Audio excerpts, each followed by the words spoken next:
Hello बच्चों, आज हम 7वीं कक्षा की सामाजिक विज्ञान की 5वीं वर्कशीट जिसका विषय है मानव पर्यावरण के बारे में जानेंगे।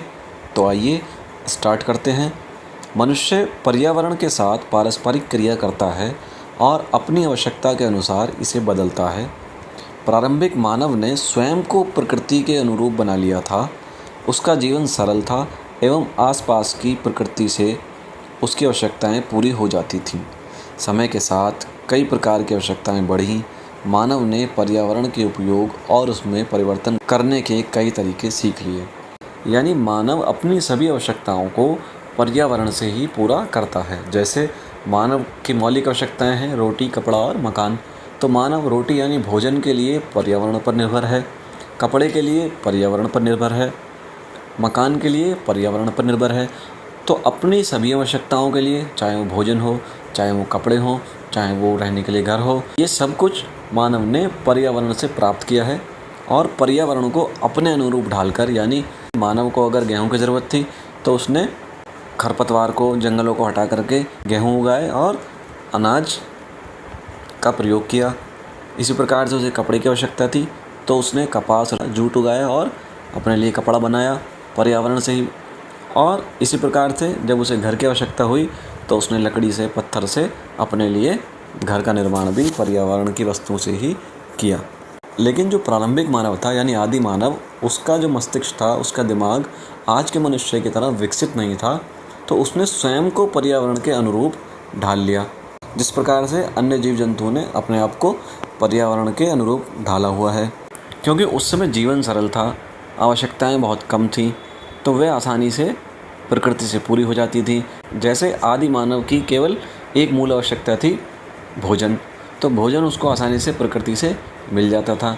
धीरे धीरे जब अपना तन ढकने की आवश्यकता उसको महसूस हुई होगी, सर्दी पड़ने पर या धूप से बचने के लिए छाया की आवश्यकता उसे महसूस हुई होगी, तो उसने पेड़ों का, पत्तों का सहारा लिया होगा।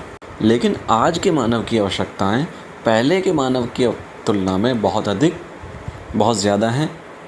आज हमें रोटी, कपड़ा, मकान के अलावा भी और बहुत कुछ हमारी मौलिक आवश्यकताओं में शामिल है। जैसे शिक्षा, जैसे स्वास्थ्य, जैसे शुद्ध पेयजल।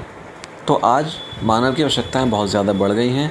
इसलिए मानव अपने पर्यावरण से अपनी सभी आवश्यकताओं को पूरा करने के लिए पर्यावरण के अनेक साधनों को अपने अनुरूप ढालता है और उनसे अपनी आवश्यकताओं को पूरा करता है।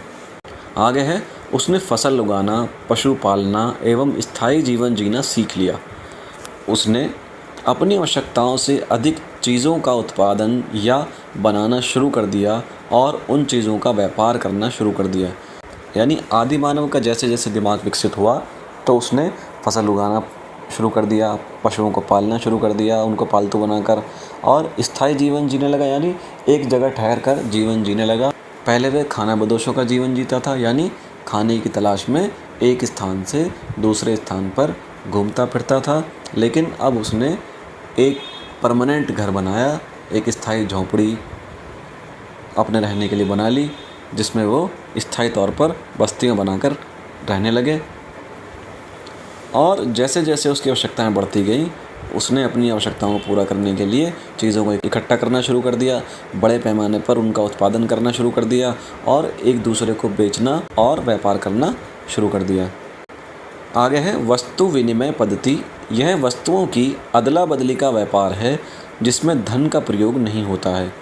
यानी वस्तु विनिमय पद्धति या वस्तु विनिमय प्रणाली ऐसी पद्धति है जिसमें एक दूसरे से वस्तुओं के आधार पर ही व्यापार किया जाता है। जैसे किसी एक व्यक्ति के पास अगर फल हैं और उसको अगर गेहूं चाहिए तो वह कुछ फल दे करके बदले में दूसरे व्यक्ति से गेहूं ले लेता था और वे दोनों अपनी आवश्यकताओं को पूरा कर लेते थे। या किसी एक व्यक्ति के पास यदि दाल हैं और दूसरे के पास चावल हैं तो वह अपनी वस्तुओं को बदलकर अपनी आवश्यकताओं को पूरा कर लेते थे। पहले पैसे का चलन नहीं था, एक दूसरे से वस्तुओं को बदलकर ही अपनी आवश्यकताओं को पूरा किया जाता था। इसके बाद मुद्रा के आने से वस्तु विनिमय प्रणाली की समस्या दूर हो गई। मुद्रा के चलन में आने से, यानी पैसे का जब चलन स्टार्ट हो गया, तब उसके बाद वस्तु विनिमय प्रणाली की जो समस्या थी जैसे किसी एक व्यक्ति को अगर गेहूं की आवश्यकता है और उसके पास बदलने के लिए केवल चावल हैं, तो उसको ऐसे व्यक्ति को ढूंढना पड़ता था जो चावल के बदले गेहूं ले सकता हो। तो ऐसे व्यक्ति का मिल पाना बहुत ही मुश्किल होता था। तो मुद्रा के चलन में आने के बाद ये समस्या अब दूर हो गई। अब पैसे से किसी भी वस्तु को आसानी से खरीदा जा सकता था। आगे है आजकल प्लास्टिक मनी, डेबिट कार्ड और क्रेडिट कार्ड और ऑनलाइन मनी ट्रांसफ़र का भी प्रयोग किया जाता है।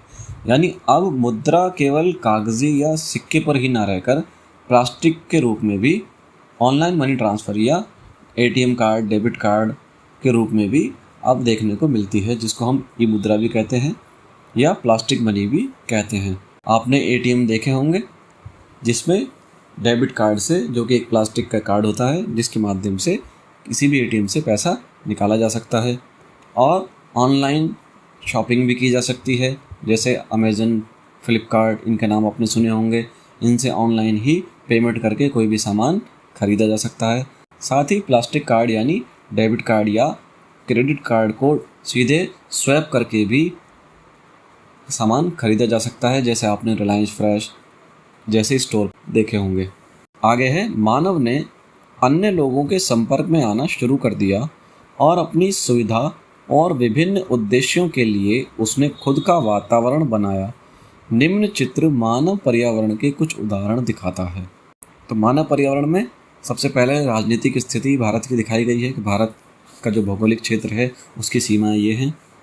और मानव पर्यावरण में उसका विद्यालय है, उसके बैंक हैं, उसके धार्मिक स्थल हैं और अनेक समुदाय हैं और उसका परिवार है और वह स्वयं में एक व्यक्ति भी है।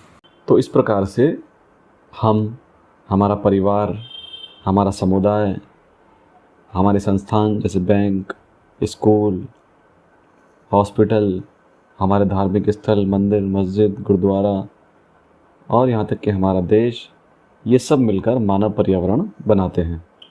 तो आइए अब इसके प्रश्नों की ओर चलते हैं। लॉकडाउन की परिस्थितियों को याद कीजिए और निम्नलिखित तालिका को पूरा कीजिए।